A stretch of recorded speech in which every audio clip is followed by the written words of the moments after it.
présenter la deuxième partie de la leçon des nombres relatifs. Cette séance sera divisée en 3 parties. Premièrement, la suite de la comparaison de deux nombres relatifs. Deuxièmement, quelques règles de base.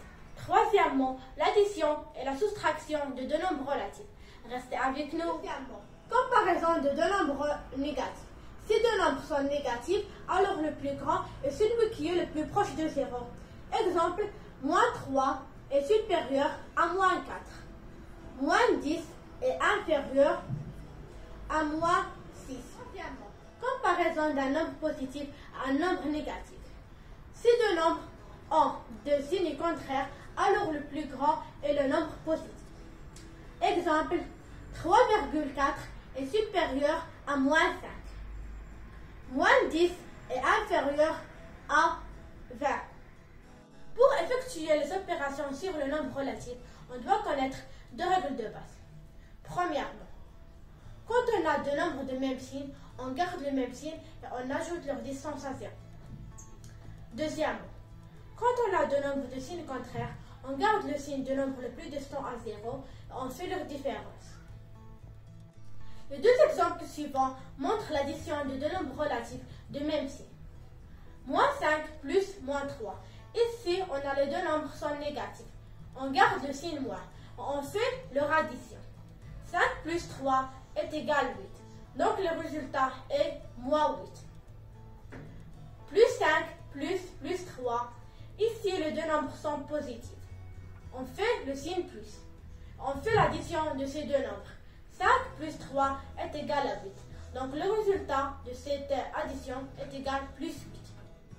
Deuxièmement, l'addition de deux nombres relatifs qui ont deux signes différents. On prend ce premier exemple.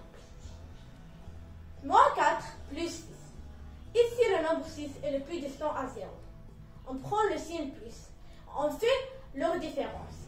6 moins 4 est égal à 2. Donc, le résultat de cette addition est égal à plus 2. Le deuxième exemple. Plus 9 moins 10. Le nombre 10 est le nombre le plus distant à 0. On fait le signe moins, ou on prend le signe moins. On fait leur différence. 10 moins 9 est égal à 1. Donc, le résultat de cette addition est égal à moins 1.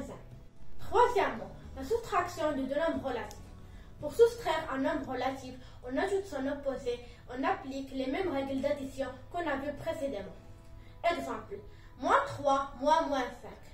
On écrit moins 3, on fait l'opposé de moins 5. C'est plus 5. On écrit moins 3 plus 5 est égal moins 3 plus 5 est égal plus 2. Le deuxième exemple, moins 3 moins plus 5. On écrit moins 3, on rajoute l'opposé de plus 5. C'est moins 5. On écrit moins 3 plus moins 5 est égal moins 8. J'espère que vous avez compris cette deuxième partie. Si vous trouvez des difficultés, n'hésitez pas de regarder la vidéo. À la prochaine vidéo. Inférieur à moins 10. Non, là.